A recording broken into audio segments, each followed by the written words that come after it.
जैसे कवि ने बहुत सुंदर लिखा है, क्या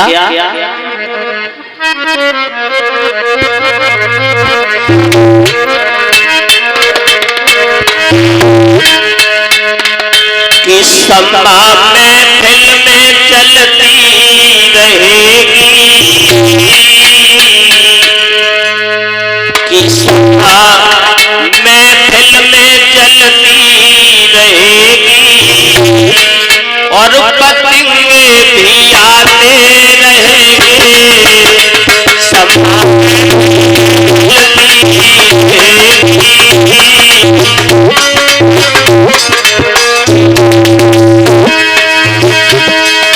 अगर दीपक जलता है, लाइट जलती है, तो उस पर पतंगा भाग के आता है, लेकिन दीपक का कुछ नहीं बिगड़ता, वो जल जाता है, राख हो जाता है, प्राण गंवा देता है। समा महफिल में जलती और पतंगे भी आते रहेंगे, ढोलक बाजाए बजते रहेंगे, चलने वाले तो चलते रहेंगे।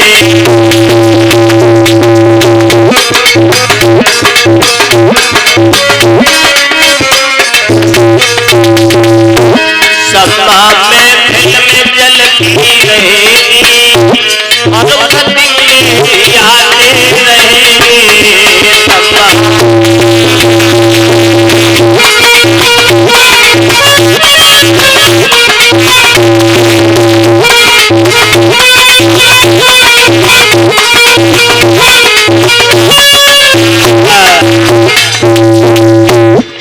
आप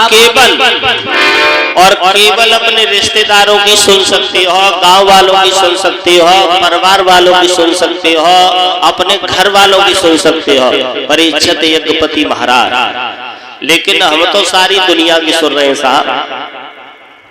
बताओ, हमसे तो पता नहीं लोग क्या क्या सोचते हैं, लेकिन हम किसी की बात पर गौर नहीं करते हैं। आपने देखा है, आपके गांव में बहुत दिन आते हुए हो गए हमें, कहीं कहीं लोग सीधा कह देते हैं, एक मिनट भी नहीं शर्माते हैं और सीधा बोल देते हैं कि शास्त्री तो सब लफंगा गुंडा होते हैं, तो क्या हम उनसे युद्ध करें, लड़ाई करें क्या उनसे हम? ठीक है भाई, बोल रहे हो आप, बढ़िया है, लेकिन हाँ हम कह देते हैं कि हम नहीं होते हैं। अब ये 5 उंगलियां होती है, एक तार नहीं है, 5 में अंतर है। जैसे 5 उंगलियों में अंतर होता है, उसी तरह से शास्त्रियों में भी अंतर होता है। अब कहते एक के लिए गांव में कोई घटना घट जाती है, सारे गांव का नाम बदनाम होता है, तो सारी बिरादरी का नाम तो बदनाम होना ही होना है, कर रहा है, और उसका भुगतना खामियाजा अच्छे लोगों को भी पड़ता है। अब अच्छे लोग कहाँ बच जाएंगे?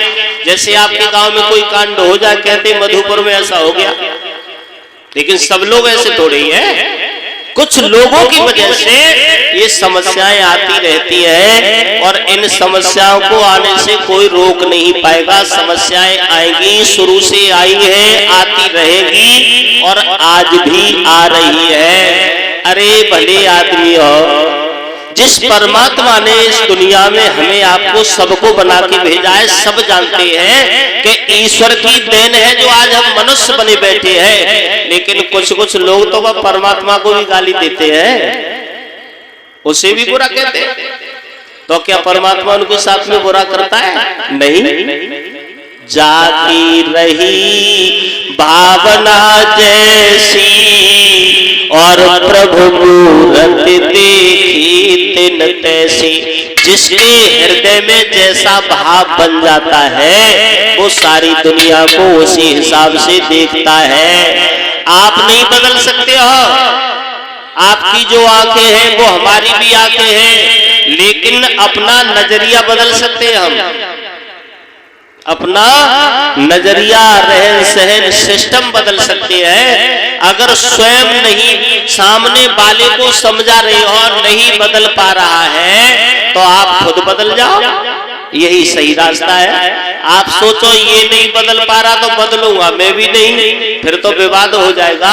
जहां गरम गरम भिड़ जाते हैं, फाल्ट होता है, ठंडे गरम मिल जाते हैं, लाइट पूरी मिल जाती है, लट्टू फकाफक जल जाता है। तो अगर सामने वाला नहीं बदल सकता है तो आप बदल जाओ। अब लोग सोचते हैं इससे कम थोड़ी हो मैं कैसे बदल जाऊं, छोटे बन जाओ।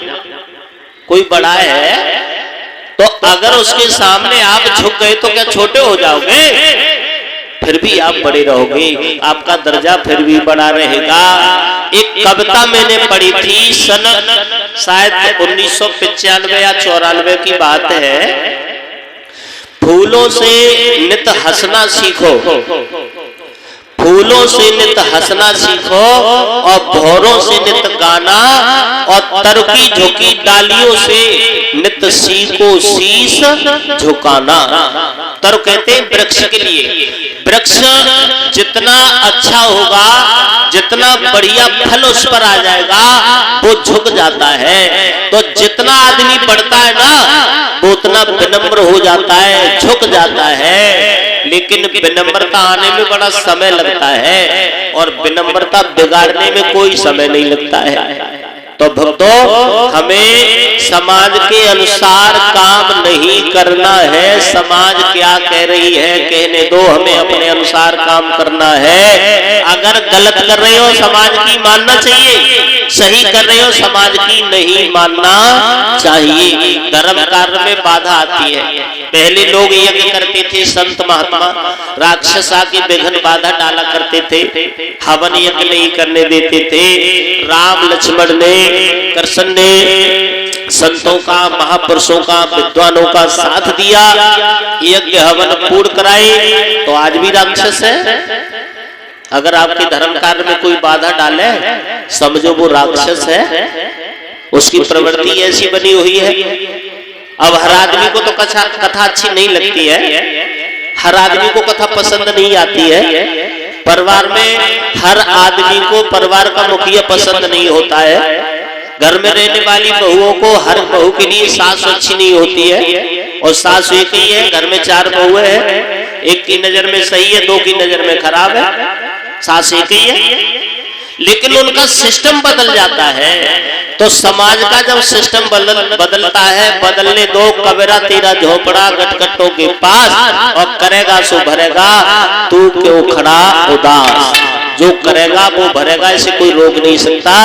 पहले ऐसा होता था, जा जन्म में करो अगले जन्म में भरो, लेकिन अब ऐसा नहीं होता। अब तो ऐसा होता है, आज करो कल भरो परसों मरो, तैयार है। अब अगले जन्म की कोई चिंता ना है, क्या होगा अब तो यही भोग के जाता है आदमी। नरक और स्वर्ग की बात करते हैं, स्वर्ग में जाएंगे। कुछ लोग कहते हैं कथा सुनो, कथा कराओ, स्वर्ग में जाओगे। स्वर्ग कहाँ पर है? स्वर्ग यहीं पर है, नरक यहीं पर है।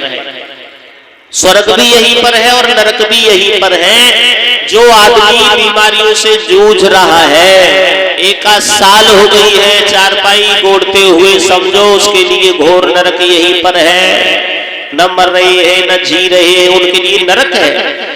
जो आदमी हंसते खेलते चला गया, जिसने किसी से 1 गिलास पानी नहीं मांगा, उसके लिए स्वर्ग है। ये नरक और स्वर्ग यहीं पर है। अगर कोई ज्यादा दुख भोगता है, समझो इसके कुछ कर्म खराब रहे होंगे, इसलिए ये भोग रहा है। पहले किए होंगे, इस जन्म में नहीं किए तो कर्म आदमी का पीछा छोड़ने वाला नहीं है। तो इस बात को सोचते हुए आप अपना कर्म करते जाओ। फल क्या होगा ये आपके हाथ में नहीं है। भगवान कृष्ण ने अर्जुन से गीता में साफ कहा है, कर्मंडे बाधका रस्ते मां फलेश कदाचन। अर्जुन तू कर्म कर, फल की इच्छा मत करे। फल तेरे बस में नहीं है, फल तेरे हाथ में नहीं है, फल परमात्मा के हाथ में है। अगर तू कर्म करेगा तो उसका फल तो तुझे निश्चित मिलेगा, कोई रोक नहीं पाएगा। अच्छा करेगा तो अच्छा फल मिलेगा, और बुरा करेगा तो बुरा फल मिलेगा। तो कृष्ण कर्म, अर्जुन कर्म करते गए, कर्म करते गए। कर्म के बाद फल तो मिलना ही है। खेती कर रहे हैं उसमें कर्म कर रहे हैं, गेहूं बोने के बाद में आप बिल्कुल मन देखो होली तक क्या लोग उसमें से कुछ ले सकते हो? कुछ नहीं मिलेगा आपको। गेहूं बोना पड़ेगा, उसकी सिंचाई करनी पड़ेगी, पानी लगाना पड़ेगा, खाद लगानी पड़ेगी, समय समय पर देखभाल भी करनी पड़ेगी। अब हमने तो अच्छा किया, आया होली का टाइम, फसल पकी तैयार खड़ी है, पड़ जाए ऊपर से ओले और पड़ चल जाए तेज हवा, सारी लाख चली गई। कर्म किया हमने लेकिन हमें फल नहीं मिल पाया। तो फल परमात्मा के हाथों में होता है, फल हमारे आपके हाथों में नहीं होता है। कर्म करते रहो।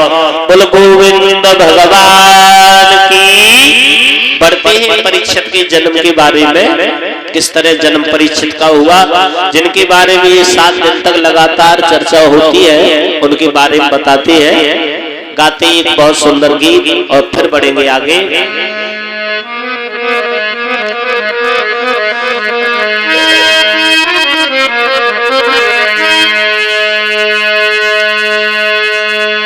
कि श्याम पिया, ताली के साथ गाए संवाता है बहन भाई। ताली बीच बीच में बजती रहती है, उससे कई लाभ होते हैं।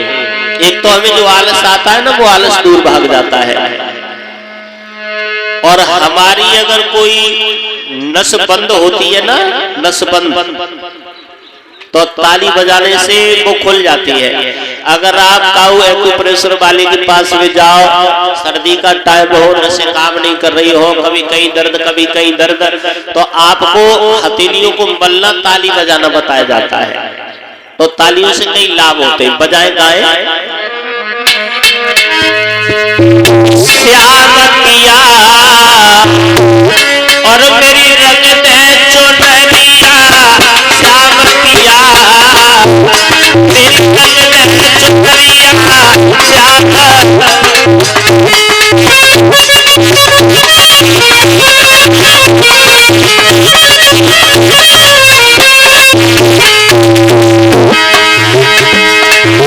लाल न रंगाऊंगी तो हरी न रंगाऊंगी, लाल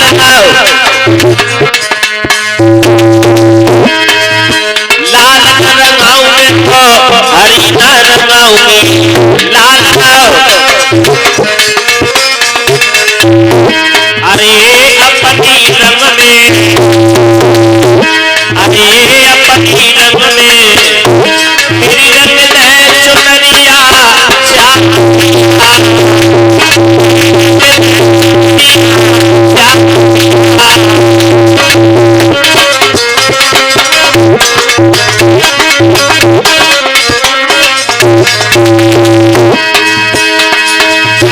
ऐसी रंग देना को रंग न छूटे, ऐसी रंग देना को रंग न छूटे, ऐसी रंग देना को और धोबी को धोवे, अरे धोबी को धोवे, जय सारी उमरिया,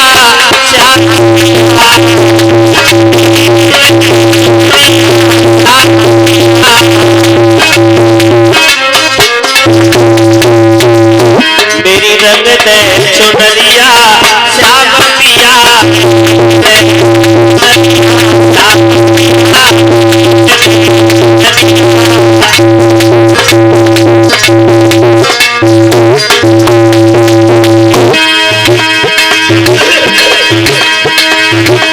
अरे श्याम पिया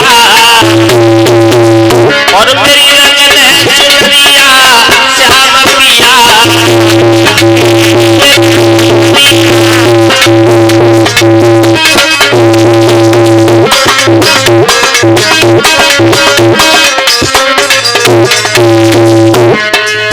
बिना रंगाए में तो घर नहीं जाऊंगी, अरे बिना रंगाए में तो घर नहीं, और बीत जाए, अरे बीत जाए सारी उमरिया, श्याम पिया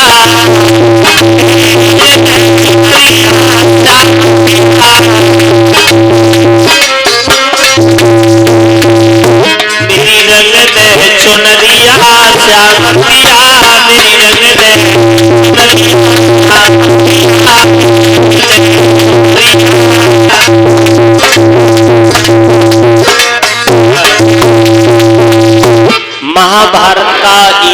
समापन की ओर था। दुर्योधन की जंघा टूट चुकी है भीम की गदा के द्वारा। अश्वत्थामा, जब अश्वत्थामा से ये कहा कोई वीर ऐसा है जो पांडवों के सर काट के लाए, संकल्प उसने किया है। कृष्ण को मालूम पड़ा मैंने द्रौपदी को वचन दिया है तेरे 5 पति सुरक्षित रहेंगे द्रौपदी, मेरे वचन का फिर क्या होगा अगर एक भी पांडव को कुछ हुआ तो। भगवान कृष्ण पांडवों को लेकर डेरा से बाहर निकल गए। अश्वत्थामा रात्रि में चला, द्रौपदी के 5 बालक सो रहे थे, सोते में 5 के सर काटे दुर्योधन के सामने ले जाके रख दिए। जब द्रौपदी के सामने रखे हैं दुर्योधन बोला अश्वत्थामा पांडवों के सर ले आया? अश्वत्थामा बोला हाँ महाराज ले आया, देखो ये 5 के सर हैं देखो। और जैसे ही खोल के देखा पहला सर भीम का समझा फेंक दिया। और भीम तू अपने आप को बहुत बड़ा गदाधारी समझता था, लेकिन आज तेरा वो बल पौरुष रह गया। आज तेरा सर मेरे हाथ में लगा हुआ दूर फेंक दिया। दूसरा अर्जुन का समझा और धनुर्धारी अर्जुन तेरे धनुष की टंकार से तीनों लोकों में हल्ला हो जाया करता था, आज तेरा गांडीव कहां गया? तेरा सर मेरे हाथ में है, फेंक दिया। और तब तक थोड़ा सुबह हो चुका है और जैसे ही उसकी नजर पड़ी है पहचाना